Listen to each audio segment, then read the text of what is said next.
আমরা আমাদের দায়িত্ব সঠিকভাবে পালন করেছি। আমরা কোনো বেতন ভাতা না পেয়ে দিনের পর দিন আমরা ঋণ করে আমাদের পরিবারকে চালিয়েছি, ঋণ করে বাবা মার ওষুধ চালিয়েছি। এই ঋণের বোঝা সইতে না পেরে আমাদের দিনাজপুরের এক সহকর্মী ভাই সে আত্মহত্যার পথ বেছে নিচ্ছে। কেন আমাদের ভাই বেতন না পেয়ে আত্মহত্যা করলো? এই জবাব নীতি মহোদয়কে দিতে হবে। আমরা এই জবাব চাই, এই জবাব আমাদেরকে দিতে হবে। কেন আমাদের ভাই আত্মহত্যা করলো? বেতন না পেয়ে কেন আত্মহত্যা করলো? এরপরে যদি আরো কেউ আত্মহত্যা করবে না, এর গ্যারান্টি কেউ কিন্তু দিতে পারবে না।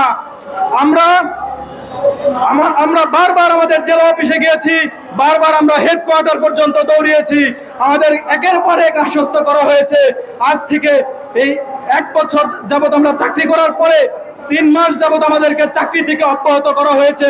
কোনো বেতন আদি পরিশোধ না করে কেন চাকরি থেকে অব্যাহত করা হলো? এই জবাব আমাদেরকে দিতে হবে। আজকে যারা আমাদেরকে পরিচালনা করছেন, যারা আমাদেরকে চাকরিতে নিয়োগ দিচ্ছেন, তারা ঠিকই 1 তারিখের বেতন 2 তারিখে না পেয়ে 3 তারিখে পেলে তাদের মাথা গরম হয়ে যায়। কেন আমাদেরকে বারবার এরকম আশ্বস্ত করে? কেন আমাদেরকে 1 বছর যাবত বেতন দেওয়া হচ্ছে না? এই জবাব আমি তাদের কাছ থেকে চাই। এই জবাব আমাদেরকে দিতে হবে। তারা যদি পরপর 2 মাস বেতন না পায়, আমি মনে করি তারা 2 মাস বেতন না পেলে তারা সংসার চালানোর ক্ষমতা হারিয়ে ফেলবে। তাহলে আমরা 922 জন সদস্য কিভাবে আমরা আমাদের পরিবার নিয়ে বাঁচবো? কিভাবে আমরা বেঁচে থাকবো? আজকে আমরা কেন ঢাকায় আসবো?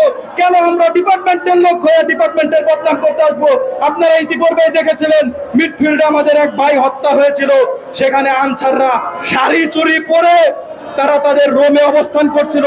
আমি আজকে আবারও বলতে চাই, আমি যেভাবে ভুক্তভোগী হয়েছি, আমি আবারও ঘোষণা দিতে চাই, এই আনসার সদস্যরা, আনসার যারা বিডিবি আছে, আনসার কর্মকর্তারা, এরা আসলেও শাড়ি চুরি পরা লোক।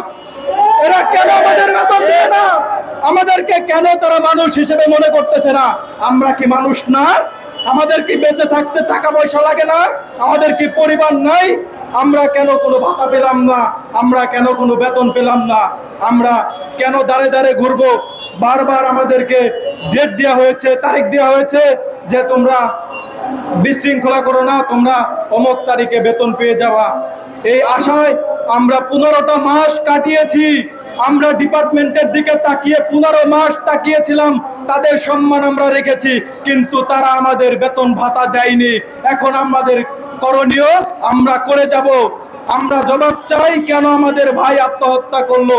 কেন ঋণের বোঝা সইতে না পেরে আত্মহত্যা করলো? এই জবাব দিতে হবে। ইমিডিয়েটলি আমাদের বেতনের ব্যবস্থা করতে হবে। আমরা চাই না আমাদের কারণে সাধারণ মানুষ ভোগান্তিতে পড়ুক। আমরা চাই না আমাদের কারণে অফিসের লোকজন অফিসে না যেতে পারুক। আমরা চাই না আমাদের কারণে কোনো স্টুডেন্ট স্কুলে পৌঁছাতে না পারুক।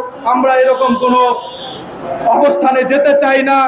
আমাদেরকে তারা যেন এরকম অবস্থানে যেতে বাধ্য না করে, এটা আমাদের অনুরোধ। তারা যেন দ্রুত আমাদের বেতনের ব্যবস্থা করে দেয়। আপনারাই বলুন, 15টা মাস বেতন না পেলে একটা পরিবার কিভাবে বাঁচবে?